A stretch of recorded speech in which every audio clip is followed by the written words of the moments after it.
Hello again, Mr. Deegan here with another edition of VidNotes videos. We're on to lesson 5 of Unit 5, and we're talking about revolutions, not in France, not in America, but in Latin America. And we're going to talk about this area of the world in the Western Hemisphere. We're going to focus specifically on Haiti in 1804. Mexico in 1821, Colombia and Venezuela in 1819 and 1830. And who helped these revolts? These three men. Toussaint Louverture was the former slave who freed Haiti from French rule. Simon Bolivar was the Creole who freed the northern part of South America. And Father Miguel Hidalgo was the Catholic priest, the rebellious priest, that is, who freed Mexico from Spanish rule. We're going to talk about these men and the Latin American Revolution now. Where is Latin America? So we have a map of the world, and in red you see where Latin America is located. It is in Central America, and that includes the Caribbean islands found in the Caribbean Sea, as well as South America. These two areas make up Latin America. Latin America shares common languages. Spanish, Portuguese, and French are spoken in Latin America. All three of these languages have Latin roots, which is why it's named Latin America. Latin America also shares a common religion, and that religion is the Christian denomination of Catholicism. Here's a map that shows the world distribution of Catholics in the year 2000, and you see 42% of all Catholics in the world are found in Latin America. And the number one Catholic, you might say, is the Pope. And Pope Francis, our current Pope, is actually from Latin America. He was born in Argentina. Latin America shares an economy. They have a mining economy where people mine precious metals for export. Precious metals, gold, silver, etc. And you see some mining photographs here. European merchants in Latin America set up colonial outposts. And I'm going to point out where the 5 most important outposts are now with my pointer. Havana, Cuba. Cuba is just south of Florida here, this island nation, and Havana is on the western side, this dot right here. Next, we have Mexico City, Mexico. Here's the country of Mexico, just south of the US, and Mexico City is in central Mexico right here. Lima, Peru. Peru is on the west coast of South America, and Lima is this city here on the west part. Then you have Sao Paulo, Brazil. Here's the ginormous country of Brazil in South America, and Sao Paulo is southeast on the coast. And lastly, Buenos Aires, Argentina. Argentina is a southern country within South America, and Buenos Aires is located right here to the east, again, close to the Atlantic Ocean. That's why it's a colonial outpost. These were places of trade that later become cities. When were the revolts in Latin America? Well, these revolts in Latin America happened after the Enlightenment in Europe. They happened after the American Revolution, and the revolts happened after and during the French Revolution of liberty, equality, fraternity. How was Latin America's social structure organized? Well, it wasn't like the Third Estate in France. You didn't have clergy, number one, number two, nobility, and everyone else as the third estate. Instead, you had castas.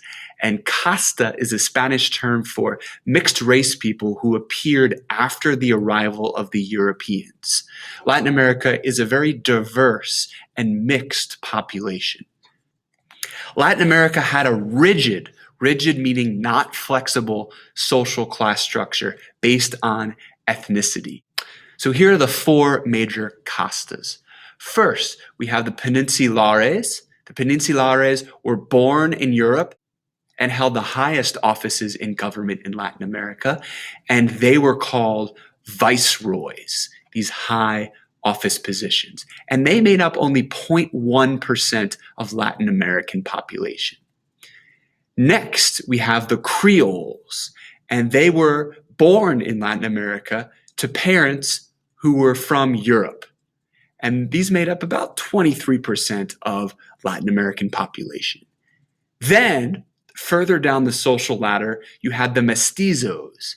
These were people who were born in Latin America, but they had parents of mixed European and Native American blood. And this made up about 30% of Latin America.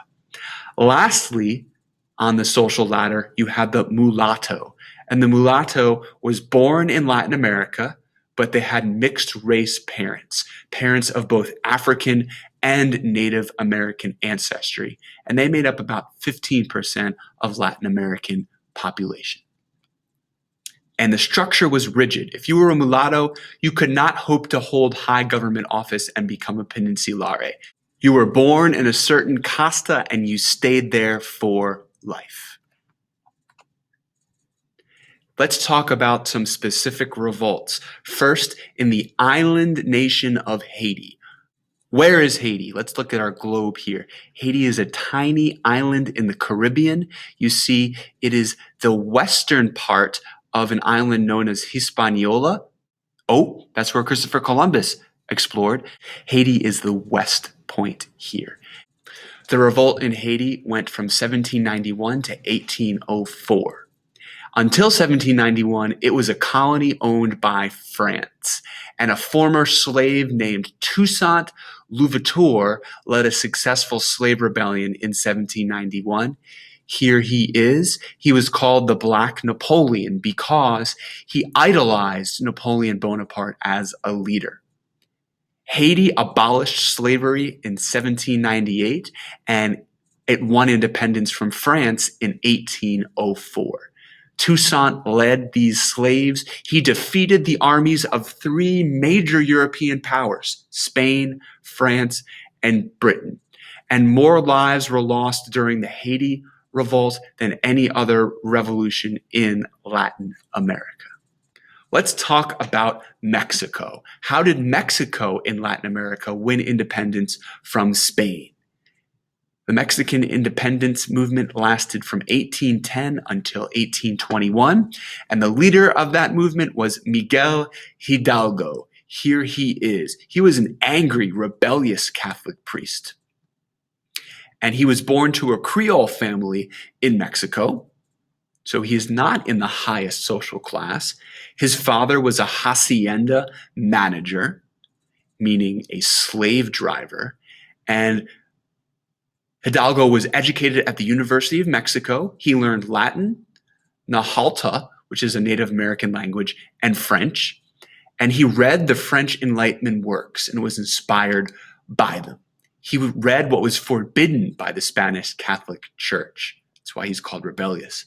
And he became the dean of the University of Mexico and was fired for studying the Enlightenment. That was forbidden. Again, he was rebellious. He questioned the absolute rule of the Spanish monarchy, which was a no-no, and he lived and worked with members of the lower class, with the mestizos and the mulattoes, and that eventually gets him into trouble. He was found not guilty when he was tried in the Spanish Inquisition.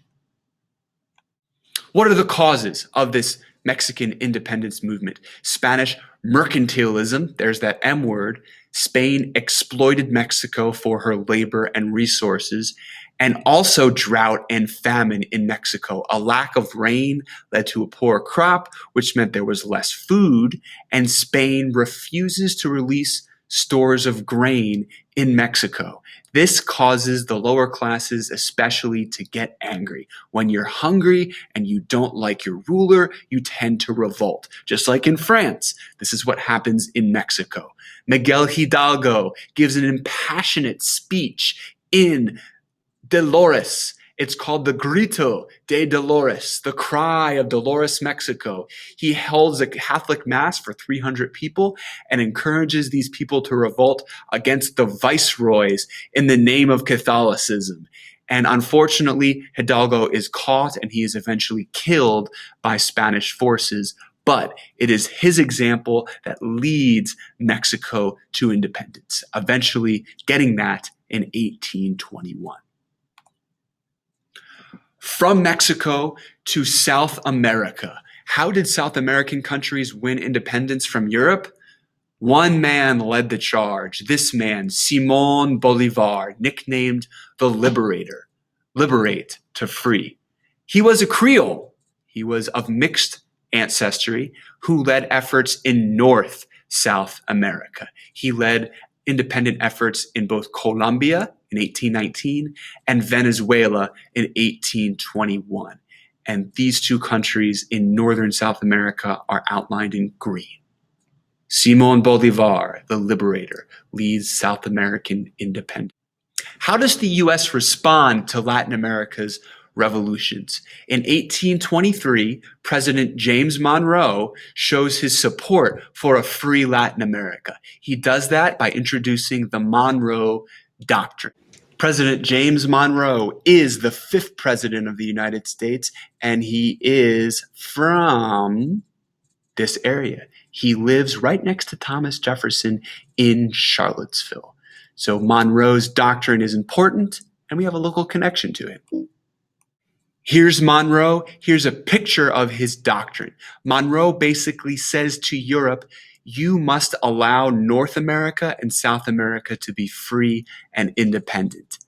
In other words, hey, Europe, it's personal. The United States would regard as a threat to its own peace and any attempt by European powers to impose their system on any independent nation in the Western Hemisphere. The United States is showing strength here with the Monroe Doctrine. When you're done with that, we are done for lesson 5. We have but our summary questions remaining. Please fill those out. And when you're done, you are done with lesson 5. Until next time, this is Mr. Deegan signing off.